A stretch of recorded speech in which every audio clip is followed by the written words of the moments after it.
उसके बाद में भागवत में सुखदेव जी का मंगलाचरण दिया है। ये पहला ऐसा पुराण है जिसमें एक पिता अपने पुत्र का मंगलाचरण कर रहा है।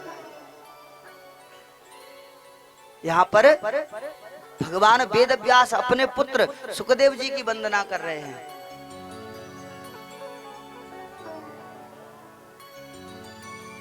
देखिए, बड़े 3 प्रकार से होते हैं, धन वृद्धा, बल वृद्धा, आयु वृद्धा तथैव च। लेकिन इन सब में बड़ा कौन माना गया है, श्रेष्ठ कौन माना गया है? ते सर्वेपि ज्ञान वृद्धा। इन सबसे बड़ा जो ज्ञानवान है, जिसको ज्ञान अधिक है, वो श्रेष्ठ है, वो बड़ा है। तो यहाँ पर सुखदेव जी का मंगलाचरण दिया है। यम प्रव्रजन्तमनुपेतमपेत कृत्यम द्वैपायनो विरह कातर आजुहाव पुत्रेति तन्मयतया तरभो विनेदु स्तम सर्वभूत हृदयं मुनिमानतोस्मि।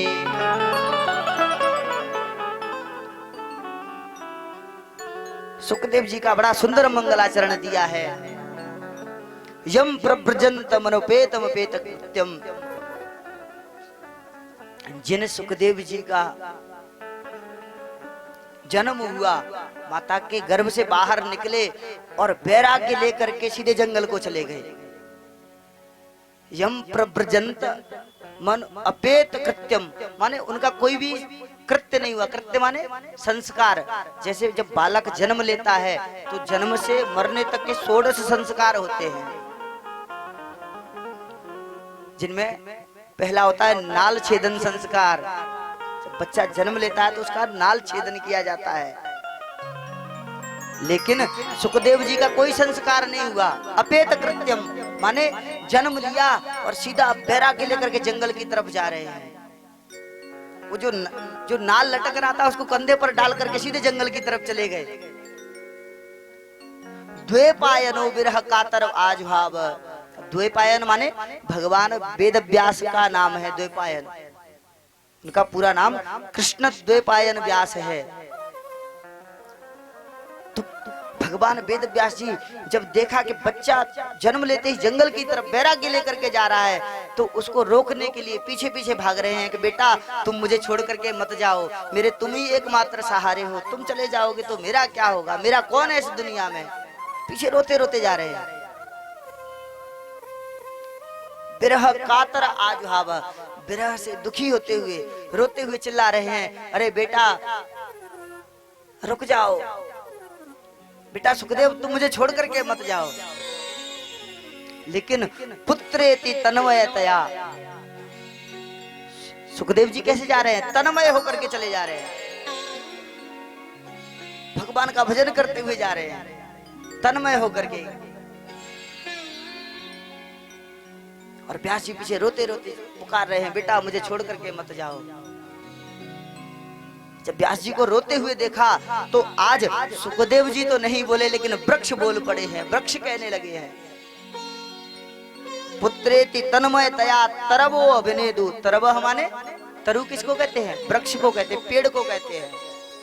तो आज सुखदेव जी की तरफ से आज पेड़ बोलने लगे हैं, वृक्ष बोलने लगे हैं।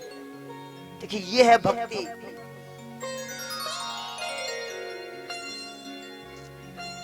कि आज पेड़ कह रहे हैं, अरे व्यास जी आप अपने एक पुत्र के लिए इतने दुखी क्यों हो रहे हैं? आप इस पुत्र के लिए दुखी मत होइए, क्योंकि ये भगवान को प्राप्त करने के लिए जा रहा है। देखिए सुखदेव जी चैतन्य है और चैतन्य बोलता है, वृक्ष जड़ है, जड़ बोलता नहीं है। लेकिन यहाँ पर चैतन्य चुपचाप चला जा रहा है, बोल नहीं रहा है, लेकिन जड़ बोल रहे हैं।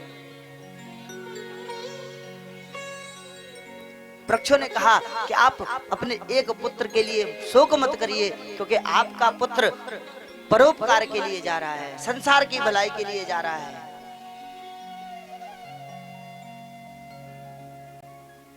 इसलिए आप रो मत।